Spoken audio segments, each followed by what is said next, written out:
வள்ளுவப் பெருந்தகை ஒரு திருக்குறளில் அருமையாக சொல்கின்றார்.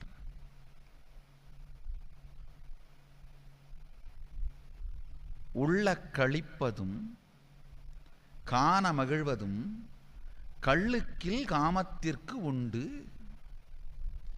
சாதாரண உரையாளர்கள் சொல்கின்ற விஷயம், உள்ளத்தாலே களிப்பதும் கண்டதும் மகிழ்வதும் கள்ளுக்கு இல்லை, காமத்திற்கு உண்டு.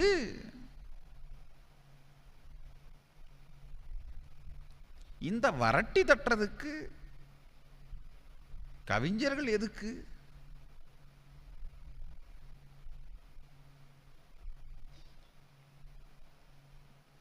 பலாப்பழத்தின் தோலை உரிக்காது பழத்தை பற்றி சொல்லப்படும் கருத்துரைதான் இந்த திருக்குறளுக்கு இவ்வாறு எழுதப்படும் உரை. ஆழ்ந்து கேளுங்கள்.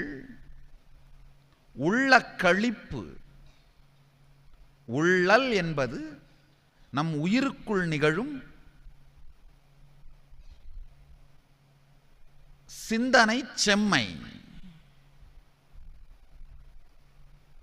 நம்முடைய உயிர்ப்பதிவிலே நிகழ்கின்ற ஒரு நிகழ்வு. அந்த உள்ளல் நிகழ்ந்தால் களிப்பதும், காணல் எனும் செயல் நிகழ்ந்தால் மகிழ்வதும் கள்ளுக்கு இல்லை, காமத்திற்கு உண்டு என்று சொல்கின்ற விதத்திலே குறைப்பொருள் கூறி வள்ளுவனின் மாண்பை அழித்தார்கள். நான் சொல்கிறேன், உள்ள களிப்பும் காண மகிழ்வும் கள்ளுக்கும் இல், காமத்திற்கும் இல், சிவன் நாமத்திற்கே உண்டு. இங்கு காமம் எனும் வார்த்தைக்கு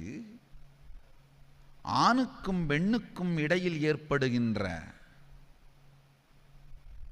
உணர்வு என்கின்ற பொருளை அளித்தால் இந்த குறள் பொய்யாகிவிடும். உண்மையில் அங்கு காமம் என்கின்ற வார்த்தைக்கு எண்ணியதையெல்லாம் வெளிப்படுத்தும் சக்தி எனும் பொருள் கொடுத்தால் மட்டுமே குறள் நிஜமாகும்.